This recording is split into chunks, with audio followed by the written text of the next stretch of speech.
بسم الله الرحمن الرحيم الحمد لله والصلاة والسلام على رسول الله صلى الله عليه وسلم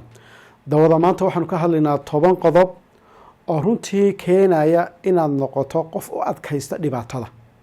qof u adkaysta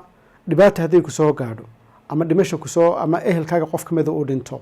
ama runtii in ay dhib ka soo gaadho qofkii aad nolosha wada wadaagayseen oo kala tagtaan oo kale ama maahe waxa dhib ka soo gaadhay waxbarashadii ama shaqadii ba kugu adkaatay dhib kasta oo kugu dhacda waxa u baahan inaad u adkaysato su'aashu waxa tahay maxaa keenaya inaan u adkayso dhibta oo qof nin rigeedii aan noqdo ama gabar runtii taf aan noqdo maxaa keenaya inta badan waan ognaa marka dhibtu nagu dhacdo dad badan waxay sameeyaan dhibtu marka ku dhacdo qaar way qarsadaan murugada iyo xusniga guntooda ku dhex jirta way la aamusaan habeen dherer way guuxaan habeenkii ma saxdaan dadka qaar dhibta ku dhacda markiiba social media soo dhigaan waxaa igu dhacay ninkaygiiba ifuray hebel baan sidaas igu sameeyay in muxuu ahay qof baa iga dhintay waa hebel baa xanuun baa igu dhacay qofka dhibtii dadka kale ayuu sheegay ku nafisaa dadka qaar intaaba way ka duwan yihiin oo waxa isku dayaan inay ismashquuliyaanba Facebook gal Twitter meel kala gal muxuu ahaayay in Twitter gal kadibna wuxuu isku dayay inuu ismashquuliyo waxaan si loo siiyo waxaas oo dhan xal ma 10 qodob baan halkan sheegina oo runtii buugaag fara badan ma hal buug oo kaliya ay sheegeen inay xal u noqonayso inuu qofku dhibta u adkaysto qof sharcsan inaanad noqon qof fartu gaadhay inaanad noqon mabda'a koowaad hadda wax weeyaan ama qodobka koowaad ee runtii keenaya inaad u adkaysato dhibta iyo shaqada wax weeyaan inaad ogaato adduunkan inuu yahay adduun imtixaan adduunkan in la isku imtixaamayo oo noloshu imtixaan ay tahay inaad ogaato naftaadu ay arintaasi gasho qalbigaaga iyo maskaxdaadaba ay ka daadegto waxa keensanaysaa inaad runtii u adkaysato dhibtii oo waxa la qofku hadduu filasho sameeyo haddaad filato inay dhibtan kuu timi markasta ku iman lahayd ama ay inta badan iman karto haddaad naftaada intaa aad geliso dhibtu way kuu fududaatay tusaalahaan kale baabuur baa kaa xumaaday waxaad tagtay meel baabuurta lagu sameeyo meeshii marka aad tagtayba waxaad ku talagashay $1 in lagugu sameynayo aad ku talagashay ninkii meesha istay wuxuu ku yidhi waxaan kugu sameynaya $200 maxaad sameynaysaa lacagta waad bixinaysaa hadalka keenaysa sababtu waa maxay waxaad ku talagashay wax tan ka badan inay dhici karto $1 baad ku talagashay marka waxan yar markii waad bixinaysaa noloshu waa sidaa haddaad nolosha ku talagasho inay imtixaan ay tahay oo xanuunka kugu dhacay uu imtixaan xagga ilaahay ka yimi uu yahay la eegayna sida ugu guulaysato imtixaanka oo haddaad ku sabirto waad ka guulaysatay marka haddaad saa u fahanto nolosha oo dhan waxaad noqonaysaa qof u adkaysa wax kasta soo gaadha qof baa kaa dhintay xanuun baa kugu dhacay ama maahay shaqadii baa laga eriyay ama ninkii baad kala tagteen waxaad ogaatay adduunka ma inuu imtixaan yahay marka waxaad ka fikiraysaa oo keliya waan imtixaanka saad uga baxdaa ninkii waad kala tagteene sida ugu fiicaneed u kala tegi kartaan ama aad u noolan kartaa maxay noqonaysaa taas isweydiinaysaa already waxaad ogtahay waxna waa imtixaan ilaah baa kugu eegaya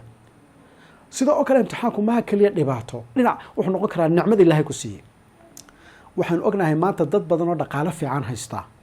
oo inagu aan isleenahay waa raaxay ku jiraan inay qalb murgo iyo ay nolol adag ay ku nool yihiin sababtu waa maxay lacagtan sidoo qofku u xisaabinayo u dabagelaya iyo ka warhaynteeda ayaa waxa ku abuuraysa warwari walaac marka waa imtixaan marka lacag inaad haysato oo lacag fiican haysato waa imtixaan inaad runtii madaxweyne noqoto ama aad noqoto qof maamul meel fiican ka gaadho waa imtixaan sidoo kale dhibta ku soo gaadhay waa imtixaan marka haddii aad fahanto adduunkan inuu imtixaan yahay lagugu eegayo guushuna ay ku xirantahay sida imtixaanka uga jawaabto qaabka hadaad u fakirto oo wax kastoo soo gaadhay waxa tiraa ruuxaasi waa ilaahay baa imtixaan kaga dhigay laakiin se jawaab sax ah ayaa ka bixinaya oo markaas aad ka fikirto radi ficilka maxaad sida ugu jawaabaysaa imtixaanka taa ka fikirto waxaa noqonaysa jawaab fiican inaad ka bixiso kana gudubto marka mabda'a koowaad aad kaga hortegi karto dhibaatooyinka kugu dhacaya adduunka oo dhan nooc kasta ha ahaadaane waa inaad naftaadu ay aamintaa war adduunkan waa imtixaanka waxaan ku dadaalayaa imtixaanka saan uga jawaabi lahaa oo jawaabtu ilaahay rabo aan uga bixin lahaa mabda'a labaad ama qodobka labaad ee runtii dhibaatada lagaga hortagaa wax weeyaan marka horeba awooddaada inaad saarto waxaad adigu qaban karto awooddaada saar waxaad saameyn ku leedahay waxaa jiro waxaad saameyn ku leedahay wax ka qaban karto iyo waxaanad waxba ka qaban karin in badan waxaanu ku mashquulnaa oo inaga dhiga qof aan jirin ama qof daciif ah waxaanu ku mashquulnaa waxaana waxba ka qaban karin maanta leel waxaanu ka sheekaynaynaa sicir bararka maxaa keenay siyaasad xumadan maxay u dhacaysaa corruption muxuu u dhacayaa wax badan oo inagu awood aynaan u lahayn aynu ku mashquulsannahay. taasaa warwar inugu abuurta, walaac inugu abuurta. waxaad noqotaa qof aan waxba qaban karin markaad meel dhex joogto waxaasoo dhan dhacayaan, maalin kastana aad ka warwarayso, maalin kasta aad ka hadlayso, maxaad noqonaysaa qof daciifa. marka waxa lagu leeyahay awoodda waxaad saartaa war waxaad wax ka qaban karto. isweydii adigu institution baad joogtaa, meel baad ka shaqaysaa, kambani baad ka shaqaysaa, meeshan aad joogto adigu maxaad qaban karta, naftaada maxaad ka qaban karta, ehelkaaga reerkaaga maxaad ka qaban kartaa. marka haddaad si fiican uga fikirto adigu maxaad wax ka qaban kartaa, noloshaadu waa hagaagaysa. laakiinse haddaad dhibta aanad waxba ka qaban karin oo aad ka sheekayso maalin kasta, qof daciifaad noqonaysa. meel baad ka shaqaysaa, meesha aad ka shaqayso dad baa ku imanaya, waxbay kaa dalbanayaan, waxaad iska dhigaysaa qof wax kasta qaban kara, adigoo og adigu inaanad hawsha waxba ka qaban karin, cid kaa saraysa ay ka qaban karto. dee maxaad dadku waxay ku arkeen qof liita. marka dadka waxba u qaban weydo oo qof kasta aad la meeraysato, waxa la arkaya qof daciifa lagu arkaya. marka waxa lagu leeyahay warsaan taasi u dhicin, awoodda saar adu maad wax ka qaban karta. waxaad tira war anigu niyo awood waxaan u leeyahay 1 iyo 2 iyo 3 wax ka qabo. arrimaha kale soo maaha inaad anu awood u maleeyo cid kale awood u leh. good. marka noloshaada oo dhan waxaad samaysaa noloshaada meeshaad aduu saamaynta ku leedahay eed leedahay anu halkaas saamayn baan ka samayn karaa, waxbaan ka qaban karaa, awooddaada saar. waxaad saamayn ku leedahay inaad naftaada dhisto, inaad skill fiican aad barto, awood baad u leedahay, awoodda saar, taa awoodda saar. laakiinse maalin kasta haddaad ku mashquulsho waxaanad awood u lahayn, dowladdu xukuumaddu maxay sidaan u qaban weyday, maxaa kan loo samayn waaye, maxaa kan loo samayn waaye, siyaasaddii. waana soomaalida ugu badan maanta meel kasoo fadhido saacadaha ugu badan waxaa waqtiga ka lumiya waxaanay awoodba u lahayn, waxba ka qaban kareen ayay ku mashquulsan yihiin. qofka wuxuu wax ka qaban kari lahaana uu dayacaya oo meel bay iska yeelaan. marka mabdaan wuxuu ku leeyahay war si aad u noqoto qof jira oo wax qaban kara, ku mashquul waxaad wax ka qaban karto. naftaada waxbaad ka qaban karta, waxbaad ka bedeli kartaa, ku mashquul iyada. ehelkaaga waxbaad ka bedeli kartaa, ku mashquul. shaqadaada iyo goobtaada shaqo waxbaad ka qaban kartaa, ku mashquul. wixii aad awood u leedahay wax ka qabo, kartideeda yeelo. laakiin se waxaad waxba ka qaban karayn, waqtigaas kaga lumin. mabda'a saddexaad wuxuu ku leeyahay, mabda'an wuxuu ku leeyahay waa mabda aada u muhiima. wuxuu ku leeyahay sideedaba muxuu ahaaye qofka bani aadanka waa inaad runtii aad kobcisaa, inaad u adkaysato dhibaatada. macnihii waxaa lagu leeyahay qodobka wuxuu ku leeyahay waa inaad barataa qaabka aad awood ugu yeelan karto inay naftaada u adkaysato dhibaatooyinka. yacni maskaxdeena marka sidaad og tahay, marka aad wax qabanayso, markayna maskaxdu ay dareento inaad gaadhay xad aad tacbaan noqotay oo daashay oo aad gaadhay xad aad xanuun dareento, maskaxdu markiiba ogeysiis bay ku siinaysaa, ay ku leedahay xanuun baa jira, waa daashay. markaa daalkan aad dareemayso iyo xanuunka aad dareemaysaa waa ogeysiis lagu leeyahay shaqada intaa wax ka badan ma qaban kartid. markaas qofku istaagaa. marka waxaa lagu leeyahay haddaba naftaada waa inaad bartaa oo maskaxdaada ay barataa inay halkay ka daalayso oy ka dareemayso xanuunka ay kor uga sii kacdo. tusaalahan ku siiyo si aad aada ugu fahanto qodobkan. markaad iminka muddo aanad ordin oonad wax orod badan samaynin, haddii aad hal mar orod bilowdo inteebaad ku istaagaysaa. waxaa laga yaabaa inaad dhowr kilomitir markaad marto naftaada daashaba. halkaa markaad gaadho naftaada waxay ku oranaysaa halkaa ma dhaafi kartid, awooddaada waa halkaas. waxaa lagu leeyahay bartaha ku istaagin. maalinta labaad marka aad bilowdo, ka soo qaad maalintii hore waxaad oroday 10 minad baad oroday, 10 minad baad ku daashay, halkaasi naftu kaaga istaagtay. waxaa laga yaabaa maalinta labaad in aad nafta sii cadaadiso oy 15 minad ay gaadho. hadda waxaa laga yaabaa maalinta saddexaad inaad xoogaa ku darto oy 20 gaadho. marka waxaa lagu leeyahay sideedaba waxaan la idhaahdo xanuunka iyo daalka la idhaahdaa waa la qabsi. naftaada waa inaad barataa inay daalka la qabsato. naftaada waa inaad markasta ku cadaadisaa inay bartay ku daalayso bar ka badan ay gaadho. ninkii la oran jiray maxamed cali kaleed ayaa waraysi laga qaaday, nin saxafi ah ka qaaday. wuxuu weydiiyey imise jeer baad samaysaa maxaa bush abta, imise jeer baad samaysaa? markaasuu waxaan sameeyaa 7 jeer. ninkii baa yaabay, war maadigii caanka ahaa ee feeryahankaaba 7 keliya bush ab samaynaya, macquul ma aha. wuxuu yidhi sidaa sheekadu maaha buu yidhi. anigu waxaan tirada bilaabaa buu yidhi, tirada gebigeeda waxaan bilaabo markaan daalo. markaan maanta leel bush abka sameeyo ee aan gaadho daalka halka ugu dambaysa, markaasaan tirada bilaabaa. markaasaan idhaa 1 iyo 2 iyo 3 aan 7 gaadhaa buu yidhi. macnaheedu waa maxay? bush abka kama bilaabayo bilowgaba. bush abka wuxuu bilaabayaa daalka kadib. waana barta laisku qiyaasa waa halkaa markasta oo marka aad daasho aad wax ku sii darto oo naftaada aad sii cadaadiso naftaadu waxay la qabsanaysaa mashaq dhibtay la qabsanaysaa xanuunkay la qabsanaysaa kadibna kor bay uga soconaysaa sidaa daradeed baa la yidhaahdaa geesinimadu wax kale maahaba waa sabru saaca saacadaad sabirtaba xanuunka saacadaad u sabirtaad u adkaysato ayaa geesiya laba nin marka laga keebaa geesiya waxaa la odhanayaa hebelow aduna fartaada ha qanino hebel adna fartaada ha qanino hebel labadoodaba mid kasta ka kala fartiisa la qaninsiinayaa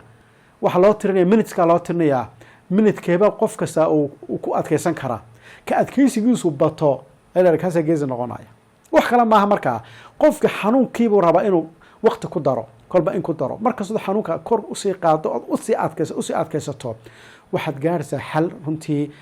aadee geesinimadii la rabay baad gaadhaysa marka mabda'an wuxuu ku leeyahay waa inaad naftaada barta inay adkaysato haddaad wax baranayso kasoo qaad saacad baad wax akhrisanaysay naftii baad daashay markii daalkaa dareento naftaada saacad aad akhriyaysay markaasaa waxaad tirada ka bilaabaysaa inay naftaadu adkaysiga bilowdo waxaad ku daraysaa 10 minut 5 minut oo kale 5 minut oo kale markay gaaro ugu dambeyn ay joojinaysaa maalinta labaad marka aad bilaabayso maalintii hore waxaad ku dartay 20 minut soo maaha maanta waxaad samaynaysaa 20 kale ku dar saacad iyo 20 markaad akhrido ayaa waxa ku bilaamaya waqtigii daalka ugu dambeeyay marka haddana kasii bilow marka waxa lagu leeyahay mabda'an ku oranayaa waar haddaad rabto naftaadu inay dhibaatada la qabsato oo xanuunka la qabsato waxaad samaysaa naftaada bar oo naftaadu markay hawsha bilowdo ay meel adag gaadho meesha adagee daalka markay gaadho halkaa ku istaagine markaa haddana usii bilow maalinba wax ku dar waxaa gaaraysa xaday naftaadu dhibaatada la qabsato wax akhriska la qabsato soo jeedka la qabsato dadaalka la qabsato xataa sportska waa sidaas orodka la qabsato mabda'an markaa intaasuu ku leeyahay mabda'a runta afraad waxa weeyaan isla mabda' aada u muhiima mabda'an wuxuu ku leeyahay sideedaba noloshu waa mashaqo iyo dhibaato haddii aanad tijaabin dhibaatada haddaanad maxaa culayska aanad tijaabin meelba ma gaadhisid qof adagna noqon maysid qofku wuxuu noqdaa qof adag oo raggeediya markuu tijaabiye adayga iyo dhibta iyo waxa uu tijaabiye weeyaan xisaabta saad ku baranaysaa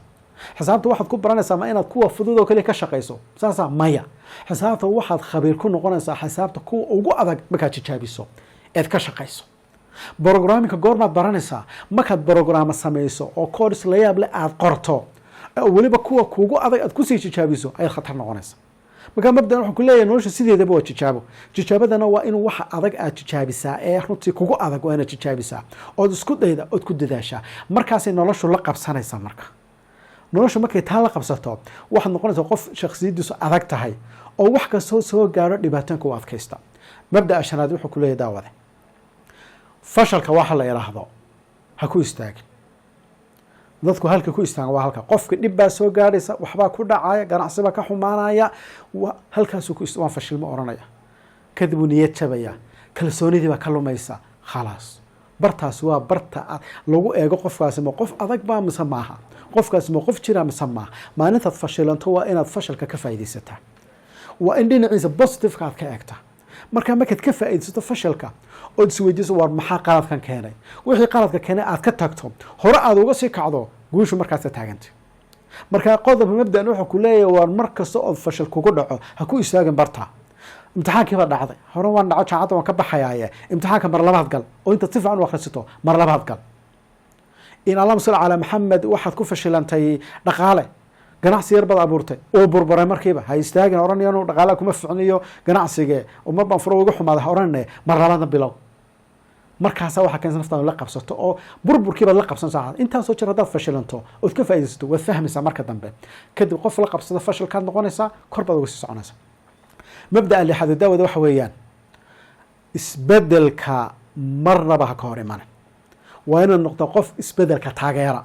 isbedel inay naftaadu isbedesho taageer dadka qaar ba waxay aaminsan yihiin wax la comfort zonka wax kala maaha xaaladee aan ku jiraan iska ahaanaya shaqadayda aan haysto mar haba inaan wax ka bedelo sidaydaasaan iskaga dhaqmaya naftaydu subaxii markay soo kocda ilaa casrka habeenka sida ay tahay bay ahaanaysaa dadka qaar ba nolosha ku nool no waa inaad naftaada aad ku qasatay markasta isbedel inay samayso haddaad shaqadaada haysato waa inaad ku tala jirtaa shaqo ka fiican inaad heli karto masab kasii sareeya waa inaad ka fikirtaa shaqo kaloo tan ka duwan inaad qabato waa inaad ka fikirtaa waa ina naftaadu ay la qabsataa isbedelka haddii ay naftaadu fiil ku takhasustay oo businessku kaliya ay baratay isku day inaad xirfado barato oo naftaadu xirfado cusub ay barato laakiinse haddaad nafteeda sidaa tahay waxba ka bedeli maayo xaaladdaasaan ku jirayaa waa waxalaha keena qofku inuu daciif ka noqdo qof adag aanu noqon marka qof xaalad wuxuu ka baqanaya isbedel waa nin meel buu haysta waa maamule waa nin madaxa waxaa la yidhi war wasaaraddaadu aad ba u hooseysa kambanigaagu waa leeytaa isbedel samee muxuu ka cabsanayaa isbedelkaasuu diidanya nin hebel baa xanaaqaaya kaasaa igu kacaaya kaasaa dhacaaya ma rabo marka qofkaasi ma qof qawiya waa daciif dacfiga maxaa keenay wuxuu ka baqanaya isbedelka marka waxaa lagu leeyahay isbedelka waajih qorshee intaad qorshe u samaysato waajih ka gudub marka qodobka toddobaad daawada waxa weeyaan isna muhiimkii waa inaad iyo laftigeeda aad waajahdaa ood kulan la samaysaa naftaada shakhsiyadaada dad badan dhibta markay ku dhacdo wuxuu ka warwareegaa keligii inuu fadhiisan meel oo uu ka yara fakiro wuxuu isku mashquuliyaa dadka inuu u tago inuu kubad ciyaaro inuu filimaan daawado inuu facebooka ku jiro dhibtan hasuu iska mashquulinaya wuxuu ogyahay hadduu dhibta banaan ugu baxo uu fakiraya waxbuu isweydiinaya uu ka baqanaya no ha ka baqan waa inaad waajahdaa dhibta ku haysto sababta waa maxay xalkiibaa imanaya marka ninkii aad kala tagteen haddii aad qabteen aad kala tagtaan ood intaad gaar u fadhiisto isweydiiso niyo talo maxaa sababay inaan kala tagno waxaa kuusoo bixi kara qaladkan adigu leedahayba kadib sababto keligaa markaad noqoto xaqiiqadii baad waajahaysaa war maxaa kaa siiya maxaa isu furteen kaa 1 iyo 2 qaladkii markaad ogataan adigu leedahay lagaba inaad sasaxdaba ood qofkii dibta u tirani waan qaldimay raaliya very simple qof baad qabateen oo ganacsi isku qabateen dib baad u fadhiisatay waad fakirtay oo maxaa qaldan qaladkii baad baadhay adaa yeeshay waxay noqonaysaa qofkii inaad la hadasho saxdo marka qodobkan wuxuu ku leeyahay waa si aad u noqoto qof adag oo shakhsiyadiisu qawiya tahay oo waajaha dhibaatooyinka dhibaatada ku gaadhaha ka cabsanayna waajah xaqiiqada waa inaad waajahdaa wanio dhibtaasaa jirta haddaa laakiinse aad dhibtii inaad sheegtay iyo inaad naftaada aad ka baqato ood muxuu ahaye iswaajihi weydaan ood dul marmarto meel ma gaadhisid mabda'a kaa kusoo xiga daawada wax weeye qodobkaada muhiimka waa inaad joojisaabuu mabda'an ku leeyahay wax la yaha cudurdaarka waxa la yidhaahdo oo inaad kolbaa tirani wallaahi bilaa tallaahi niyo hawshaa anigu cid kale eed aad saarto dhibta anigu maan keenin cid kalaa keentay hebel baa ka mas-uul ahaa anu kama mas-uul ahayn ood cururdaar ku noolaatoon war niyo beebarkii lagaaga baanha maad qorin maxaa dhacay wallaahi niyo wax kale iguma dhicin hawshaasaa dhacdo cid kale eeda aad saarto niyo shaqadii maanta waad soo habsaantay cid kale eeda aad saarto dhibtaadoo dhan ba haddaad cid kala saarto eeda ninkaagi maxaad ugu kala tagteen eedda isagaa iskale qodobka wuxuu ku leeyahay waa inaad mas-uuliyadda naftaada qaada adaa naftaada ka mas-uul eedda cid kalaa saaran wixii dhacay naftaada eeg mas-uuliyaddeeda ha qaado qayb bay ku leedahay ha waajahdo markaas siday u xalinaysa markaa forgeed ha qabto laakiin si haddaad ku noolaato qof shamaacada qof wax kasta wuxuu saaraya cid kale oo eedda saaraya markasta wax ka soo dhaca taameel ku gaari maysid marka mabda'an wuxuu ku leeyahay war waa inaad naftaada mas-uuliyaddeeda qaadaa oo cudurdaarka aad joojisaa oo wixii adiga aad samaysay aad tara anaa sameeyey xalka markaad raadisaa qof adag baad noqonaysa laakiin haddaad aragta nin mas-uula waad u tegsa orasa hebel niyo waxaasaa dhacay wallahi niyaanu maan ogeynoo shaqaalo xun baan haystaayo hebel kalaa saa sameeyo isagaan meeshiina ka mas-uula dee ma soconayso markaa naftaada mas-uuliyaddeeda qaado mabda'a kaa wixii kusii xigaa waxa weeyaan mabda aada u muhiima ha raadin raali ahaanshaha dadka o dhan waa mabda ina dilay waa kaas qof kasta wuxuu raadinaya dadku inay raalli ka noqdaan dadku jeclaadaan suurtagal maaha raali ahaanshaha dadka ha ku mashquulin waxaad ku mashquulshaa inaad samayso waxa saxda marka saa aad ugu mashquulsho raali ahaanshaha ilaah keliya aad ka fakirto gulbad gaadhis bale waxaan oran karaa mabdan waa ka ugu muhiimsanba haddaad mabda'aagu noqdo wax kasta oo aad samaynayso keliya inaad raadiso ilaahay inuu raali kaa yahay oo cid kale aanaad u aaba yeelin waxaad noqonaysaa qof qawiya oo xoog badan oo cid runtii dhaqaajin karta hana jir laakiinse maalintaad noqoto qof dadka eega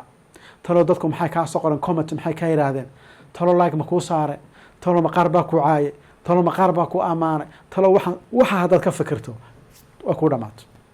meel ma gaadhisid waana mushkiladda maanta dhalinyarteena haysata mushkiladda dhalinyarta facebookyada ku jira haysata waxa weeyaan wuxuu ka fakirayaa talow comedy ay siiyey iyo like ay siiyey dacfiga waa halka ugu dambeysay qof raadinaya comedy like raadinaya oo haddii la siin waayo ka xumaanaya waa dacfiga xagga ugu hooseysa. waan xasuustaa qiso mar lasoo saray oo dalka Masar ka dhacday ama laba nin oo caan ah ayaa iyagoo majlis wada fadhiya mid kasta yidhi hal mar dadkii ina taageerayay aynu qorna message hadal baynu qoraynaa fariin baynu diraynaa ha ka soo bal rado ficilkooda aan eegno.